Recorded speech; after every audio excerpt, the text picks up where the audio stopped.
What is it? Well, it's called Randomizer, and it's fitted to the guidance systems and operates under a very complex scientific principle called potluck.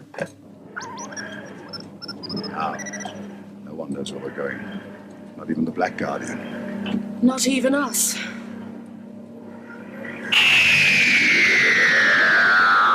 Hello, and welcome to the Randomizer Podcast, episode 35. I'm Tim. And I'm Chaz. It sounded like you'd forgotten. No, I was pondering for a moment. Right. Was you thinking too far in advance? Probably, yeah. I was actually trying to sort of stall so as I could come up with good God, episode 35.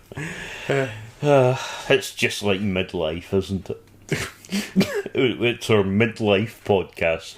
Some people say that we started this podcast as a midlife crisis. I prefer to think of it as an ongoing midlife crisis that we're verbalising. So rather than buying a sexy sports car, we're basically having a breakdown, but sort of putting it sort of over 3 to 4 to 5 years. Do you find sports cars sexy? Not particularly. Some people do, apparently. Okay. But I just think it's healthier to go for the breakdown. But rather than have it all at once, I'm savouring it. I went for board games, actually, with my midlife crisis. Yeah. Welcome. Sorry. There seems to be a direct relationship between the gaps between our episodes and how completely random and rambling we get. But, Well, nobody can accuse us of sort of not living up to the title. That's true, yeah. The Randomizer Podcast. And this week we'll be talking about fuck all to do with Doctor Who. random selection of ISIS from the Nationwide. And, no, never mind. Spoilers this time for all episodes of Doctor Who, up to and including The Power of the Doctor, and for the recent trailers for the 60th anniversary specials. Also spoilers for The Tomorrow People and the 1980s Day the Triffids series, which we rewatched. So, news. Exciting new events. We won't spoil anything unofficial, mostly because I've been trying desperately to hide from anything unofficial as well. So I won't say the names of certain characters, but given that the first of the 3 specials is called the Star Beast, I think it's pretty unambiguous who that fluffy, wide-eyed creature is. What about the binary codes? Oh yeah, well that's all part of the trailers. Because there is one that I don't know if you know about as of yet. So does it reveal something that wasn't in the trailer? It does reveal a particular name. So I don't know if you want to know that. I don't think it's... Well, I wouldn't say it's a particular spoiler. It's just an interesting name. I think let's leave it. Because I quite like to go in cold. Yeah. So if the binary codes that we're talking about were hidden away in little, very quick kind of idents, was it, that were shown on the BBC, and clever people on the internet quickly worked out that these codes contained, was it the date of Eurovision? Date of Eurovision And the word. And things like, I don't want to go... binary times 14, which is what Donna said, and things like that, but there was one that said something else. The date of the Eurovision led to a lot of expectation of a trailer, and sure enough, there was a rather lovely trailer, which pause the podcast, go and watch it on YouTube, or skip ahead by a minute or two if you don't want to be spoiled. But the big thing it revealed really was the titles of the 3 specials. Yeah. So we have the Star Beast. Unsurprisingly. And we have the Wild Blue Yonder. Yep. Just Wild Blue Yonder. Mm-hmm. And then, interestingly, the Giggle. Yeah. So Wild Blue Yonder, for example, is the one that we basically know bugger all about. There was only 2 very, very brief clips in the trailer the blue were ones from it, and they were redacted. They were sort of messed about with, so we basically know bugger all about that one. The Giggle, you can sort of see some bits and pieces. I suspect that's probably it'll be the big finale. We know a few more things about that, or we can guess a few more things about that. And obviously the Star Beast, well, that's sort of self-explanatory. Yeah. Basically, go and read the comic or listen to the Big Finish. Oh, they did that in Big Finish. Yeah. That's cool. I'm looking forward to them all. The giggle is obviously going to be the giggle loop out of Coupling. Yeah. Made into some sort of sinister force in the universe. Absolutely. Yeah. Yeah. So there's also been costume photos for I'm not sure which episodes, but they're shooty stories. So, yeah. Again, I won't spoil them, but just to say that it's all looking very exciting. And really it is actually, because it does seem that more or less every episode he's in a different outfit, which as really you said, clothes horse. But it comes back to something I've said for a while. Wouldn't this TARDIS, or wouldn't basically anywhere, start to smell of pish? Or something, You've got 4 minutes before the tone plummets. Yeah, well, yeah. I mean, let's go back to Sound of Drums. Last of the Time Lords. In a cage. He's in that bloody cage. He's in that dog. Did you see any straw on the bottom of the cage? Exactly. Exactly. No, No. Sorry, but You haven't got... nobody has invented clothing that basically cleans itself. Not unless, of course, you're Ali Guinness. But TV has invented clothes that mysteriously get dry 2 minutes out and climb out. It's rather amazing. And I mean, at least the companions change their clothes, or... Unless, of course, you're in the John Nathan Turner era where basically nobody even changed their fucking pants. And this is known how? Well, watch the GNT or... Okay. Disturbing. Yeah. So, and read the books. What else have we been doing? Anything else? I've been watching a bit of Picard Season 2, very behind the curve, and Enterprise. I've been watching Picard Season 3, and desperately I'm about to spoil Tim and watch him sweat. No, you're not. No, I'm not. I just like to see him his eyes twitch a little. Okay. No, it's very good. What else? Recently rewatched Superman 2 and 3. Had a blast. That was fun. It's put me in the mood to watch those again. I really loved Superman 3. I was such a fan of it when it came out. Yeah, me too. And it holds up still. It felt very sci-fi. I mean, obviously Superman's sort of sci-fi. Oh yeah, because it was about computers and basically how you can make a computer do different things. Was it an AI? Did it become sentient? Was that it sort of did, really? But I mean... It's I remember it's green stuff. It's one of those brilliant 80s movies where computers were sort of new things, so nobody would, you could get away with any old shit.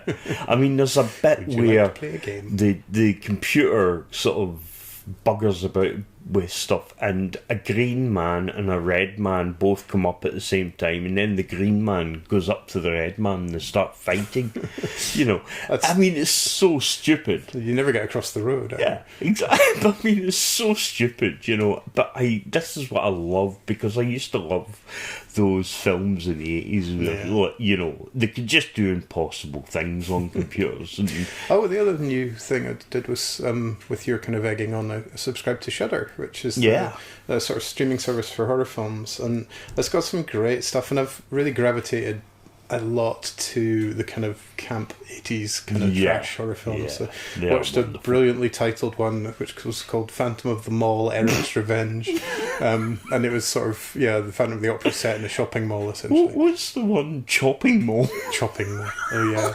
Sometimes the titles come first, I'm sure. It's wonderful. Yeah.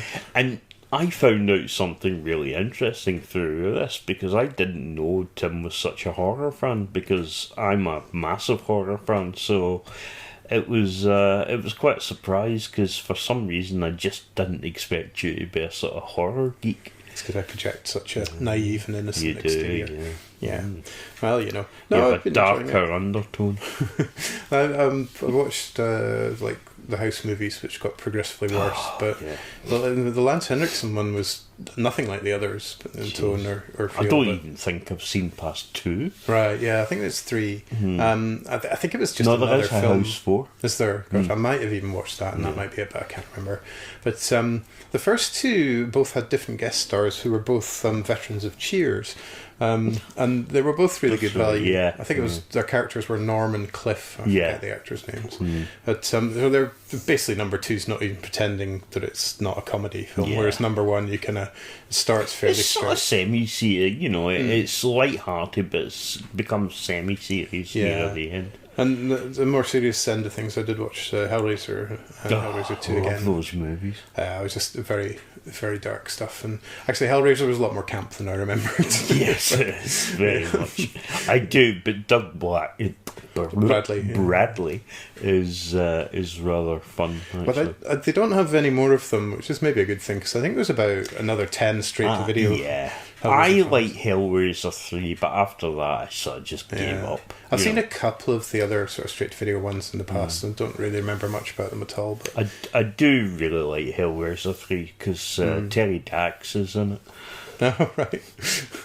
Which, it was Terry Farrell, but which I found out that no, you did that as well. Mm-hmm. When we were talking, but you called her Terry Dax before I did. And I thought, I call her Terry Dax. Not Jedekiah Farrell. No. I call her Terry Dax as well every time. Is she a pterodactyl? But I kind of like that one because I sort of love the bit with Pinhead going into the church. I forget. The Pinhead walks in, all the windows are blasting out, and the priest holds up a cross. Get out, demon, or whatever. And Pinhead goes, "Thou shalt not bow down before any graven image," and melts the cross in his hand. Does he say craven? Yeah. It's graven. Graven, sorry. Yeah, and then he puts his hands out and he puts his head to the side and says, "I am the way." And then he bursts into song, right? Yeah, he sort of does a tap dance number. Yeah, I've sort of got a very disturbing urge to look up those films and see if I can persuade myself that they're worth watching again. But I really don't think they are. Yeah, anyway. There is a new one they've made. Oh, God. Yeah, it's a sort of reboot of the whole. Okay. But it's a female Pinhead. Right. It's not bad, I would say, but apparently there is a TV series on the horizon and it's going to be Clive Barker and stuff. And I don't know if Doug Bradley's attached or not. I just thought if you had a ball of string or something and you needed somewhere to wind it, then Pinhead would be great. Very useful. All right, let's move on. So, a couple of other things. I've been on Mastodon still, and having got the Randomizer podcast Mastodon address completely wrong in the body of the podcast last time, it is at randomizerpod@mastodon.social. So, do please follow us there, but I'm very happy to have made the move and have no regrets whatsoever about leaving Twitter. One thing I did discover there recently that I wanted to plug was a Doctor Who themed version of Wordle called Dr. Whordle, as in Who RDLE. You can find that at louisadennis.github.io/Dr-Whordle/. So Louisa is LOUISEA. Dennis DENNIS, GitHub GITHUB.io, and then Dr-Whordle, WHORDLE. But anyway, it's good fun. It's 6 letters, but otherwise just like Wordle. But the answers are things from the Doctor Who universe, including like real people, so surnames of actors or people from behind the scenes and so on. My go-to starting word is always TARDIS, and sometimes that works and sometimes it doesn't.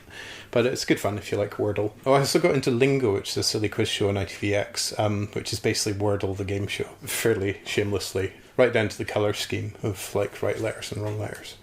It's quite good fun. Although you could trim about half an hour from each episode with all the kind of reiteration of the rules and the... How long are the episodes? 45, 50 minutes. I thought you were going to say half an hour. Yeah, almost. I think you could do that with most game shows. Yeah, for sure. I don't know, I think it's an achievement when they manage to make it entertaining though. It's like that one we saw with Lee Mack the other day that was it was him holding it together entirely. He holds everything together. Yeah. Okay, he's like... He has Charles Atlas. Not Charles Atlas. He just held things up. Atlas. Atlas. Charles Atlas was the tribute act. Yeah, that's right. I am a tribute act. Even that's rubbish. 'Cause Atlas just holds up the globe. Well, I just meant the world. Or hangs around in libraries. Yeah, but yeah. Okay, shall we talk about some Doctor Who? Please. A man is the sum of his memories, you know, a Time Lord even more so. This is the part of the show called Your Cheatin Memory, where we have randomly selected an old episode and gone back and watched it again to enjoy it afresh. And last time we selected The Doctor's Wife, which is Neil Gaiman's first story for the show. Previously we've had Nightmare in Silver as well, actually, so we've completed the Gaiman set. But what did you think of it, Chas? Shit. Yeah?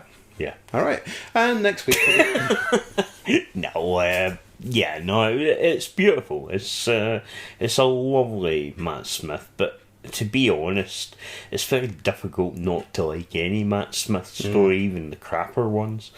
I mean, obviously he's good as ever, but Sir Anne Jones is absolutely fantastic. When did Anne Jones get knighted? That's fucking terrible.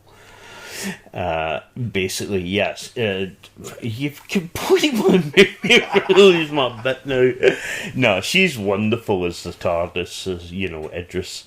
I kind of love the little flirting between them, and how she can't quite get the words she's looking for to begin with. It's a beautiful little homage to something that really and truly we never really thought about. I mean, we always think of the Doctor and the TARDIS, but the TARDIS in its own way has had some sort of personality, little quirks, there's always these little things. And it came up with one of the greatest lines, you never took me where I wanted to go, no, but I took you where you needed to be. Yeah. I enjoyed it a lot more than on the first viewing or two. I think that was maybe the third time I'd watched it. And I think the first time... Well, the title is total clickbait, isn't it? I think the first time you kind of go into that title not knowing quite what the hell you're going to get. And you've got kind of River Song's presence in the background. So I think it sort of... That threw me for a starter. I think the title's wrong for it. And I see what it's doing, but it just conflicts totally with the River Song arc, which is going on over that era as well. Can I tell you where that title actually came from? No. Oh, alright. If you don't want to know. JNT had it in his production office on a... titles of stories, and they put that in whenever journalists would come in, so that it would throw them off. The one thing that struck me this time particularly was how beautifully lit it was. Idris is lit like an old movie, a sort of classic star of an old movie, and it was really beautiful. Its visuals were generally awesome. It's wonderful that she's in that sort of Victorian-like dress as well. It's a total sort of manic pixie dream girl performance, but it's the TARDIS. Yeah. The other two were good as well.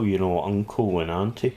Yeah. Again, when I knew what it was, and I wasn't completely sort of misled by what the title implied, I was kind of coming back and settling down and enjoying it for itself. I'd said in the past that I prefer Nightmare in Silver, and I'm not sure if that's still true now that I've kind of come back and... Yeah, well, again, because I really think the title was the main culprit in terms of what this episode will be. You really... sorry, but you really overthink things far too much sometimes. I mean, to be honest...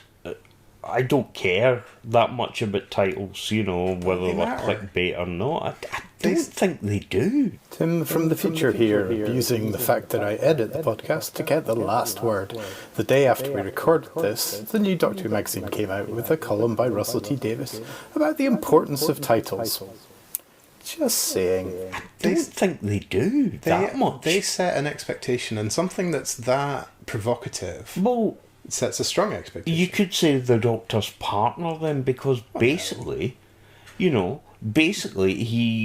the TARDIS. I mean, the infant basically is the TARDIS is his longest sort of relationship he's ever had, and effectively that's like a common law wife. So maybe something like The Doctor's Home or something, I don't know. But I don't know what a better title would have been. All I'm pointing out is that it set a certain set of expectations, which was also completely conflicting with the whole River Song arc. Because that's the Doctor's wife. And you knew that pretty much by then, didn't you? Yeah, but you knew that the Doctor, or you assumed that the Doctor would probably have a previous wife if he had a granddaughter. I So suppose he is you could say that. a Hollywood star, so... You know, the other thing is that, you know, if you call it Doctor's Home, then you know it's about the TARDIS. That's the secret you kind of want to keep. Hang on, so is River Song Susan's grandmother? I think that the Doctor is probably a bigamist, because I don't think he's got divorced. Well, if your whole planet's been wiped out, the paperwork's probably difficult. Possibly. Yeah. Anyway, I just don't like the title, and I like almost everything else about it. Whatever. So, anything else you want to say about that one? The Amy and Rory thing, you know, it was quite funny, you know, sort of, they turned a corner and suddenly couldn't find Rory, and then turned the next corner and they'd been there. You've left me again 2,000 years. It's interesting comparing that with the girl who waited, and that, you know, it's like... yeah, she can't really complain. He's waited 4,000 years for her by now, you know. Wait 4,000 years, never mind. And also he dies again, you know. Oh my god, Yeah. they kill Rory. Again. Poor Rory. I think I didn't buy that shock of his sudden kind of violence and hatred. And it's sort of hallucinatory anyway, isn't it? It's not Yeah, totally real. it's basically just the TARDIS or Or house. Yeah. house Playing games. messing with playing Yeah. mind games with But him. we've said in the past that we enjoy seeing other parts of the TARDIS and further into it. And this time, of course, it's super sinister. Yeah, but all we actually see is corridors. Because, you know, What, do you want more? yeah. No, a swimming pool inside. No. It's a very separate strand, I think, and it's almost like plate spinning the companions. While the Well, main it's, plot I happens. mean, it's like any other story, you know, you've got to sort of, you've got an A and a B story. So, in a lot of ways, sometimes if you haven't got much for them, you've got to keep the companions busy in some ways. For example, you know, you could have an old companion turn up and You're doing Fugitive the Judy. yeah, keep companions busy for That's half a an lot hour. less Well, interesting than just making them fall asleep in their bedroom for the whole story. That's true, build but there's something. not really a lot much more going on. At least the dream is more interesting. Yeah, true. I've always liked Neil Gaiman's work, but I found him quite hard work sometimes. And I think my favourite piece of his work is Good Omens, which was written with Terry Pratchett, of course. And Yeah. I've always sort of said that Gaiman's darkness was tempered by Pratchett's silliness and brought out the best in both of them in that book. And there's a new series of the TV version coming. Yeah, but it'll be gaming on his own.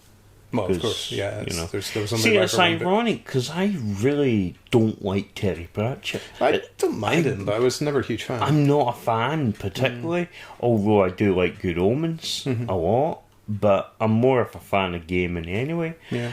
But I mean, one of the best things that he ever wrote, as far as I'm concerned, is Neverwhere. I love I remember that. the I TV remember being absolutely obsessed with it when I was Did we put that in the younger. box of delights? I don't remember know. if we did. But I was in London round about the time it was yeah. showing, and I was in the tube, and they had adverts everywhere saying, "Who are the Seven Sisters?" Yeah, and yeah. It was wonderful. It reminds me of I listened to audiobooks of a few of Ben Aronovich's Rivers of London series. Oh, yeah. Have you ever heard any of them? But they're all set around London, as the title would suggest. And I was working down there, and so I was walking. I sort of, it's basically my life hack in London. It's a lovely place if you walk. I hate the tube. I love the idea of the tube, but the reality of it's horrible. But as a Mornington Crescent fan, I have to at least like the idea of it. But I would walk for sort of 30-40 minutes to get to work, and I was, had little moments like passing one of the railway stations just as it cropped up in the book that I was listening to while I walked and stuff. Ah, yeah. And it was just, I shared that same thing of being in the right place for the setting. Definitely. But yeah. Did you know that they did a Radio 4 version of Neverwhere a couple of years back? Different cast. Yeah. No, it would need to be because it was the 90s. Wasn't Yeah, it? I mean, it had Howell Bennett, Wonderful I remember, I think the performance. lead was Gary Bakewell, who had That's right. been in the play with. Yeah, just and he fresh also out of playing played Paul McCartney. In Yeah. Backbeat, yeah. That was a movie I really enjoyed. Look, when I give the word, press the button. The big one? Yes, maybe it works in conjunction with the others. Okay, tangents again, but let's fire up the randomizer and see what we get. All right, well, let's try and find out. Now, what could it be? The Lie of the Land, Peter Capaldi. Oh! Now, do we feel we need to watch the whole Monk Yes. trilogy? Because that's one of them, isn't it? Absolutely. Yeah, great. Yeah, we have to, because, I mean, really, you can't come in on a... We can't come in on the third one of a trilogy. Yeah. Yeah. And we'll be talking about the Amber Spyglass next week. My dad, when he first read any of the Dark Materials books, he didn't know it was a trilogy, and he started with The Subtle Knife book 2. He found out midway through and then finished that one, finished the third one, and then went back to the first one. He must have gone, a lot. We were talking about that the other day, and I said how sometimes when I rewatch shows, like for example, I completely rewatched all of Buffy. Yeah. But I watched a couple of episodes of season 1, then skipped all of season 1, went to season 2, and then watched it all. In what way is that watching all of it? Because what it is, sometimes if I watch the first season, I can get a bit bored and just not bother. Whereas if I skip it, watch season 2, where it starts to get more interesting, right up to the end, then I can go back and watch the ones because I'm more in the mood to watch them. Otherwise, I know I'm not going to do what I want to do. It's just my own sort of way of doing it, but I have seen them before, so... Alright, so the Monks trilogy will be our discussion next time. Lovely. Your report? We found and destroyed the enemy. Any complications? No complications. While we have the randomizer fired up, we shall do a bit of no complications, where we will have a kind of quick hot take on something that gives us joy, either through being wonderful or being terrible, in particular Doctor Who episodes. So, ready? Here we go. Image of the Fendal. Oh, funny enough, I watched... well, I'll tell you in a minute. I watched all of these recently. It's got to be... You just had a Leela rewatch, didn't you? Yeah, it's got to be the rolled-up carpet I forget of what the was that. Fendal. Oh, right. I remember being terrified It of always just reminds me of a rolled-up carpet.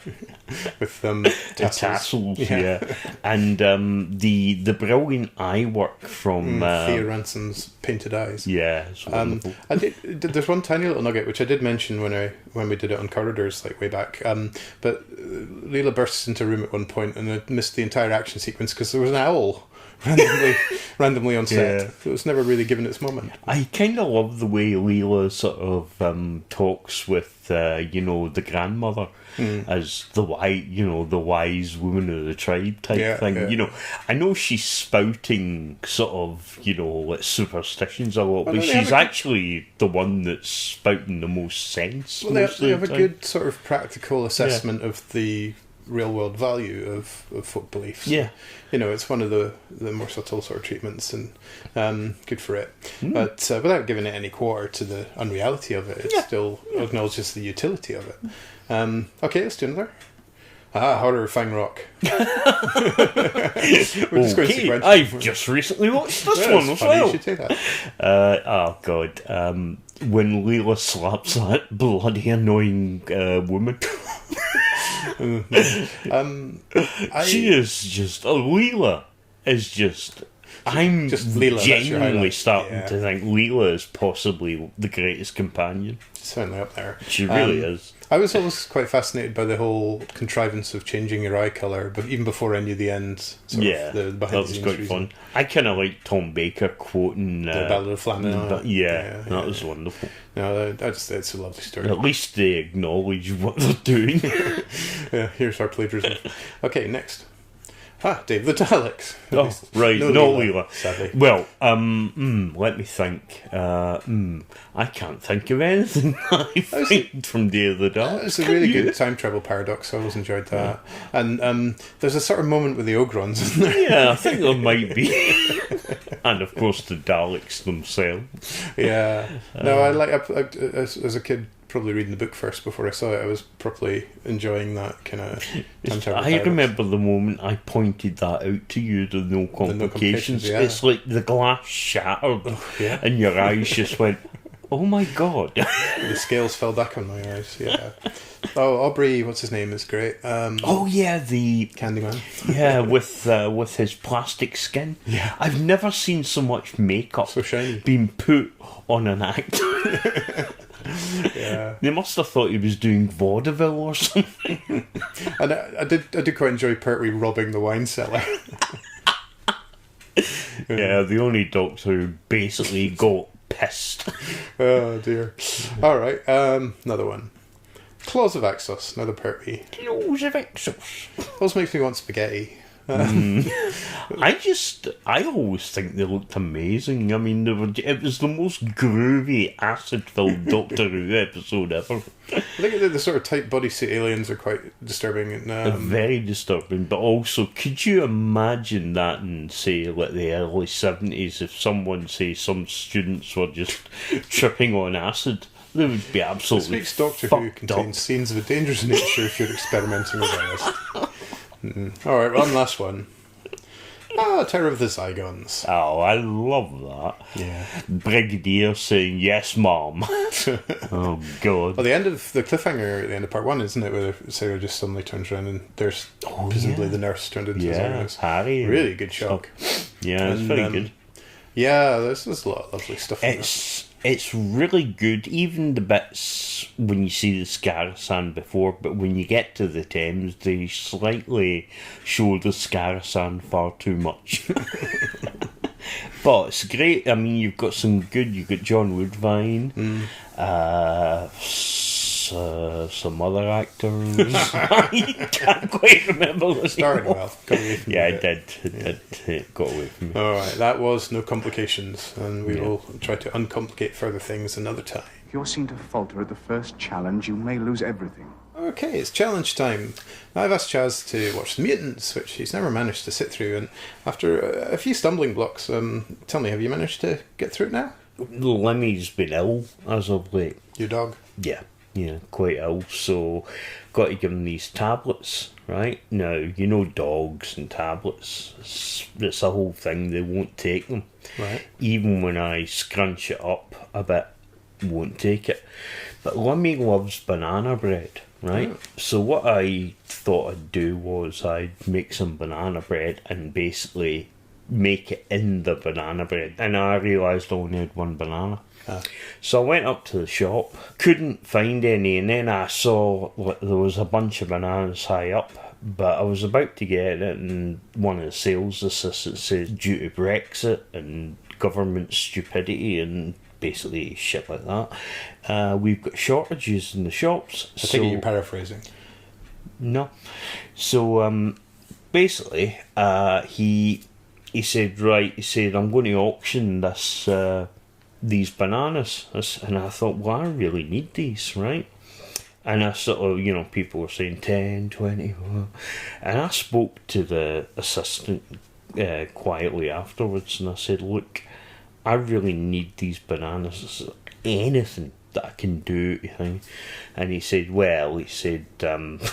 only thing you could do, he said, and this is impossible, he said, I'm a big Doctor Who fan and I really want a copy of The Mutants. And I thought, I had to... Hang on, hadn't he sold the bananas already? He said he was auctioning them. Well, this was just before, but he actually... What he did was he said to the woman that who had got them for £150, he said, yeah, I mean, that's how much, it's all gone mad. I got some bananas at home. I'm going to get down the market. Oh, well, I'll get some off you. Right. Anyway, so he said to the woman he just realised the bananas had gone off, so she wasn't happy, but that was it. So I said, well, I have a copy of The Mutants, and I said, I really, really need to see it. I said, but my dog's life comes before that, as you would agree, obviously. So I had to give him the copy of The Mutants in exchange for the bananas. I made the banana bread, and Limmy's alive. Well, that's a price worth paying, I suppose. Well, you think my dog, should die? think you should have watched the thing before you gave it to him. Well, I mean, I didn't have the time. He wanted it there and then. Well, I will give you my copy, and you can watch it next time. Okay, thank you. In my box are such delights. It's time for Box of Delights, where we have randomly select a bit of old TV or occasionally a film and rewatch them. We've got a little TARDIS money box full of old TV or films, and last time we drew out Day of the Triffids, hard on the heels of Chalky, which means it's been a John Wyndham double act. Just as a warning that we're going to talk about some pretty adult stuff while we're talking about Day of the Triffids. Nothing too explicit, but it's talk of assault and the worst of humanity, so skip ahead if that might disturb you.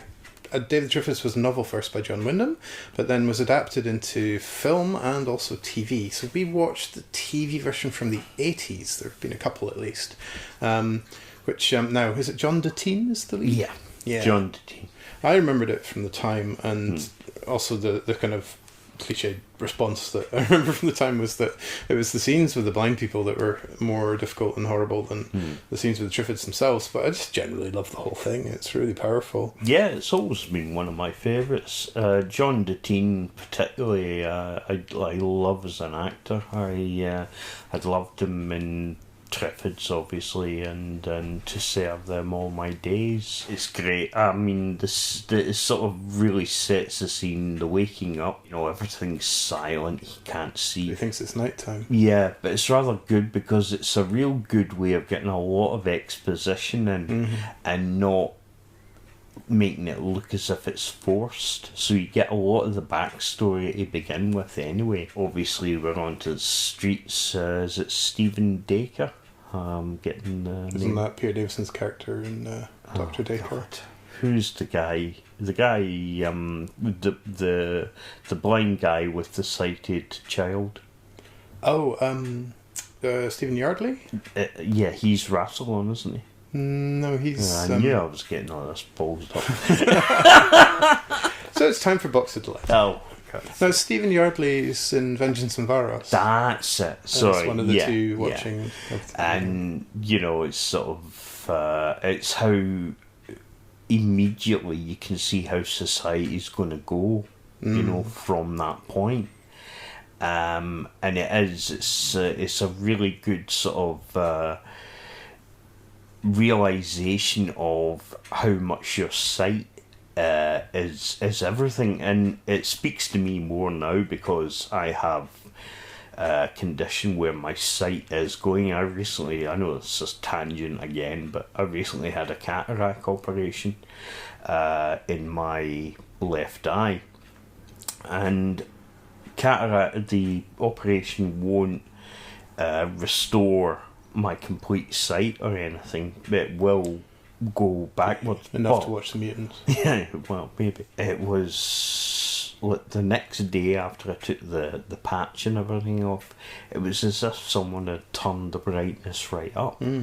It was a very emotional thing. So when you watch this, you can really understand how weird and how frightening it would be for everyone. And the few sighted people, it's like in the kingdom of the blind, the one-eyed man is king. Well, you get a bit of everything, really. There's people coercing the sighted. Yeah. And then we have Maurice Colburn as another guest star. Yeah.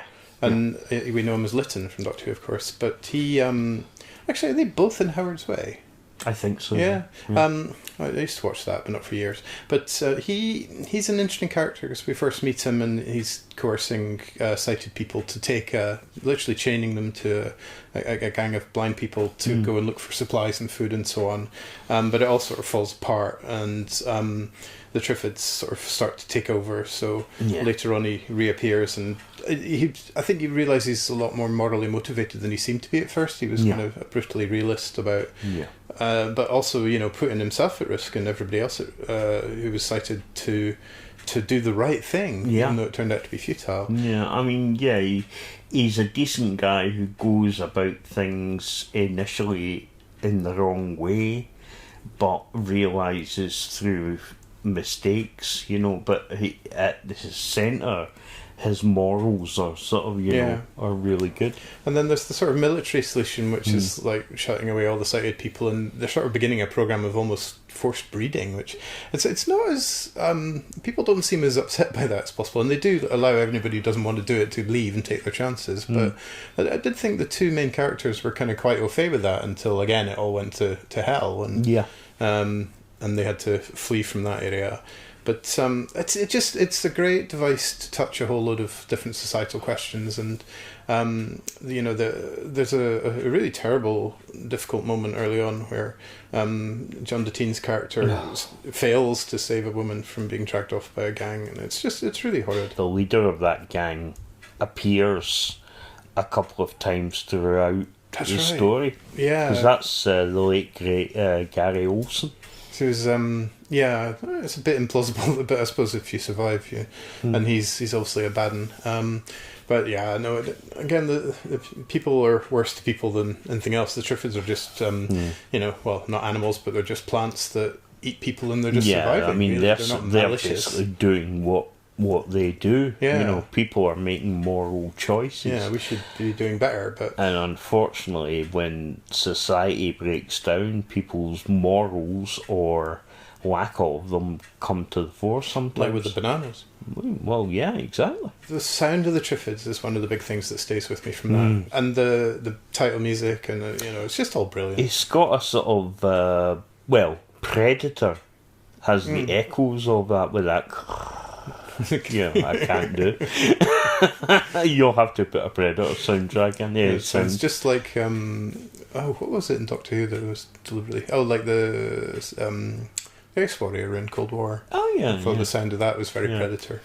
There's another scene with the teen just when everything is breaking down in the city, and the disease is starting to, like cholera and so on, starting to go through, and the people don't want him to leave, so they send the young girl into it. I mean, it's heartbreaking. It's an absolutely heartbreaking scene, because you do see what a decent man he is. Yeah, he doesn't take advantage, but it's like this girl, I mean, she's very young, and you know, you just want to break down and cry at that bit. It's pretty dark. I think Day of the Triffids was probably my first post-apocalyptic fiction when I was a kid. So I don't know how much of those undercurrents I realised at the time. It's one of those apocalyptic stories that I call Cosy Teatime Apocalypse, because I always used to watch them on Sundays, praying it would happen so I wouldn't have to go to school or work the next day. Yeah, Maurice Colburn's a bit of a Deus Ex Machina at the end, really, Deus Ex Helicoptera. Does he land and say, "Oh, we're making great things on an island"? And so on? Well, he's basically saying that they're on the Isle of Wight, and they've managed to get the whole thing free of the Triffids. It's taken a few years, but what they basically went out with parties, got rid of the ones that were there, and then they have to do a scout round every 6 months or so in case seeds fly in from the mainland. But it's like a self-sufficient colony as of then. It's quite a, you know, in that sense, it's quite a happy ending. Sort of hippie commune. Rest of humanity may have been doomed, but although there is a book set somewhat 40 years later called Night of the Triffids, which it's a long day. It's something else to do with the phenomenon. Paul McGann pops up. No, it's the you know what, the asteroids. Oh yeah. And well, basically, something else happens and there's a permanent darkness. Oh. So isn't there an implication that it wasn't a natural phenomenon, those fireworks? I think so, yeah. Something to do with some military satellite or something. It's more just kind of conspiracy talk or whatever. Yeah, I can't remember how much credence it's actually given. I think the biggest, basically the biggest sort of thing to happen in the latter half of the story, what you say, Morris arrives and says about the commune, and they're basically saying, well, they'll have one more summer there. But then I don't know why they do that. suppose because they like where they are, I suppose. It I feels a don't bit know. complacent, you know. Yeah. And then they do break in, don't they? They have to... Well, because they've set fire to something to, to signal the helicopter, it was also seen by some army scouts, and this is like the new... Oh, led by the dickhead. The from earlier. dickhead, yeah, and I it's remember. in Brighton. And they have to do this tiptoeing away at the dead of night thing. Yeah, they all come and they invite them in, and that. Oh, and then they just basically get them pissed. And... Yeah, they get pissed because basically they know that if they act up, there's no way they can, thing. And they're saying that they're going to have to take their daughter away. She'll be, given over to something. He'll become some sort of the way the barter system works or something. I mean, it's rather horrific, the plans. It's possibly the least convincing... I mean, I guess those soldiers were all drawn from thugs and ne'er-do-wells, but, they really fell for an obvious trick. These people are suddenly, that's fine, we'll go with you, and have some wine. Have some more wine. And the whole sneaking away in the dead of night thing, it felt a bit... sugar in the gas tanks. It felt a bit Jones TV. I suppose. It's sort of... it's a mild criticism of an otherwise really wonderful story, but... But at the end of the day, like you said, they're all thugs and ne'er-do-wells. They, their chance of just, getting pissed and eating. Yeah, outsmarted by clever good people. It's a nice ending as well, really. Yeah. So there's been lots of other versions. I've read the book, I'm sure, but not for years. And is there a movie with Carol Ann Ford? Yes, there is. Howard Keel is the star, believe it or not. And who does Carol Ann play? She plays a French prostitute. Where does that factor into the sort of the plot arc? Is it quite a different sort of... It's loose. Put it this way. It's not bad, admittedly, but it is loose. Then there was a sort of 2000-ish remake with Dougray Scott. Yeah. I'm not a big fan of Dougray Scott, so I wouldn't say it's as... I mean, it's okay, and it's obviously slightly updated, but I don't know, it just doesn't hold together as well as the original. For sure. There's been an adaptation on Radio 4, I think. That was quite good.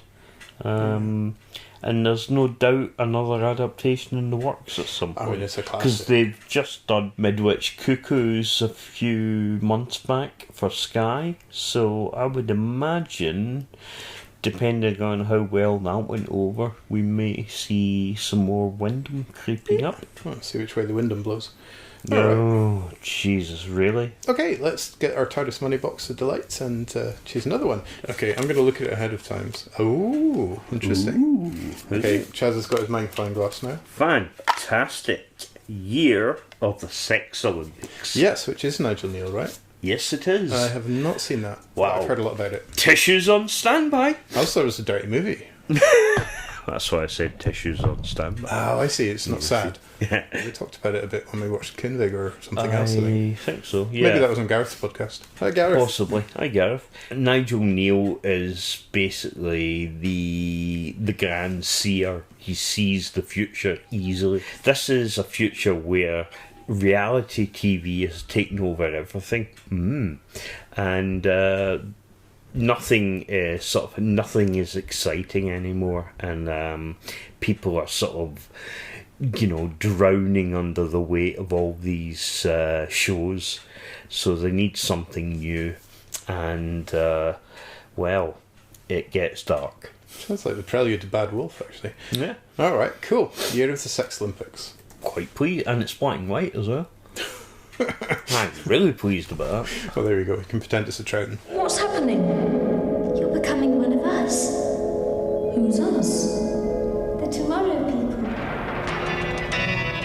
The Tomorrow People.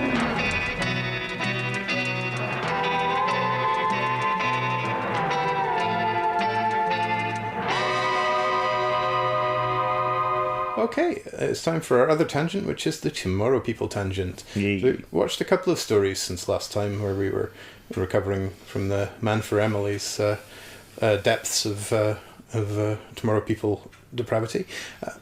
But now we've watched The Revenge of Jedekiah and the one after that, which is called One Law. So, Jedekiah first. He's in the first story, and then did he come back immediately afterwards with a different actor? Because he's a robot. Yes, right? he did. Yeah. Gosh. It's all a bit of a blur, but the Francis DeWolf does reappear with his nose hair.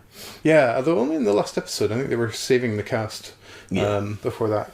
There is a mind probe. I've enjoyed that. Not a mind probe? No, a mind probe. We're just practicing for when we go in all of time and space, right? Oh, shit, yeah. Hello, guys. Love you. Hi. No one seems to go all Jericho about the mind probe, though. But John and Elizabeth get shot, which is properly shocking. And they're sort of kept under sort of like transparent, a sort of a dampening field thing. That's right, yeah. But the other thing was Masters is unceremoniously bumped off in sort of Time and the Rani fashion. He was just literally slumped on the desk and you never see his face. Yeah. So definitely saving on the actors there. But now I forget the character's name, Miss the telepath who was with Masters before. Don't worry about it. But she's back and has a much more developed role, which is really great because she was an interesting character as well in that previous one. So it's a sort of sequel to Secret Weapon where she and Masters first appeared. And it's actually a better one, I think. It's all. Yeah. It really shows. Jedekiah can bring it down. Yeah. It really shows what they can do when they actually put, Roger Damon Price actually puts his pen to paper and, concentrates for 5 minutes. I mean, it's not a masterpiece in any way. No, I mean, this is all, calibrated very low. Yeah. but it's also the nadir of Man for Emily means that everything else seems like bloody Shakespeare in comparison. It is very good, though, and, you really sort of get a chance to see, a bit of actual acting going on and, a bit of plot being used. Well, Tyson. No, not Tyson. Well, fuck it. Nobody acts. John and Stephen have definitely come a long way. I'll say that. Yeah. Well, I always thought Stephen was probably the better one in it until Elizabeth came along. Yeah. Elizabeth's always kind of better. She's always been good, but she's getting less to do. I think she's getting bored. Yeah, it's a shame she's not really getting to sort of show what she John can do. isn't bad. He's just very stiff. But that's the character anyway. I mean, he is very much the adult supposed to be. Yeah, it still has terrible banter. And whenever Stephen eats something or whatever, they tease him about it. Tim's good. I mean, Tim's always good. Yeah, I like Tim. So. It does end on sort of cliffhanger or sort of wrap up, and they all have to leave Earth for a while. It's the end of the season, isn't it? Oh yeah. They go off to the Trig, is it? That's right. Yeah, so we watched the first of the next season, One Law, which introduces Mike. Tell us about Mike. Mike is a streetwise kid. What? He's a geezer. He's a bit of a how's your father? What? Okay, so Mike, we meet Mike when he helps out a rather stereotypically Irish neighbour who's kind of he's quite he's the sort of character that winds me up because he's somebody does him a favour and he repays it badly. I know. But he gets a couple of thugs who he owes money to, and tells them about Mike's special powers, which were manifested by him unlocking his flat for him. So, but he is the Rick Moranis of the Tomorrow People. He keeps locking himself out of his flat. Yeah, but I mean the thugs are fucking hilarious, aren't they? They have the real fucking. What are they called? One of them's called Two Tone. What's the other one called? Oh, I can't remember, but Two Tone is also in Day of the Triffids and in Blake 7 Aftermath, I think. Yeah. He's I called him a pound shop Brian Glover, but that's really not fair. He's really decent. Yeah. He's a £5 shop Brian Glover. £5, yeah. But I can't remember the actor's name. I should have done my homework. But the other one's like the big dumb. The big dumb one, dumb one who's so the heavy. They're sort of a comedy double act. Yeah. It's like if Robert Holmes had an off day and then off another day. off day. Yeah. An off week. But they're quite good value for the Tomorrow People. Then so there's some hijinks with Mike running rings around them and locking them in a bank vault they force him into breaking into. And then there's a kind of it's called One Law, and this is actually you get the sense of the writer actually having something social to say here, because the first episode's called One Law for the Rich, is it? Yeah. So Mike's an interesting character because he's not immediately won over by the Tomorrow People, although he obviously is going to be one, but he has a sort of troubles of his own to sort out before he feels like he can join them. And so I quite enjoyed that this wasn't a kind of a kind of straightforward, oh, you're special, I'm special, let's all go and be special together. Because Mike was very sort of annoyed that they basically didn't see any justice to the whole thing, hence one law. One law, yeah, so it's got a bit of social commentary, which felt like a hidden depth. I mean, we've touched on the kind of misuse of their powers by the military in previous stories, and now there's something about the kind of social injustice of it, and, I thought, kudos to it for that. That's it's not sort of hugely deep and complex, and it doesn't particularly say anything that you wouldn't know already. But it's trying, and it's a kids' show which is trying to be more than just knockabout mayhem. Although when you say hidden depth, I'd say to the point of hidden maybe under the bed, or sort of just sort of slightly under the table in the living room. It's a light brushing of soil over it. No, but I'm properly enjoying the Tomorrow People, and I'm looking forward to continuing. And I want. If I can be bothered, I'll go back and dig out my initial reactions from the previous episodes so you can be smug about it. And didn't you say something about you watched an episode or two on your own? No, I said I thought about it. Oh my God. I thought about going behind your back. Oh, yeah. I haven't One of us. I haven't quite gone that low yet. Yeah. I knew I could do it. It's the end. But the moment has been prepared for. 9 times out of 10. Well, thank you for listening. That is it. That is the end of the episode. Oh, I was enjoying this. Well, good. Can't we talk about rainbow or something? We could talk about boys and curl each other's hair. All right. If you'd like to get in touch, or if you're prone to the giggle, we can be reached by email at randomizerpodcast@gmail.com. Leave us a voice message at anchor.fm/randomizer, or follow us on Mastodon at randomizerpod@mastodon.social. And in all cases... That's randomizer with an S, not a Z. I'm getting really peed off that you've basically just... sideline me to saying 2 words. It's as if you don't trust me. I trust you inexplicably. Tim's good. I mean, Tim's always good. Yeah, I like Tim. So. But about the Tomorrow People? About the Tomorrow People? What do you mean? You were talking about how good Tim was, so the joke is that I'm reminding you that we're not talking about me, but that we're talking about the Tomorrow People. As I say, it's the reaction, isn't it? Yeah. Oh well. Not the mind probe! Yeah. Sorry. I really have to stop that. Yes, you do.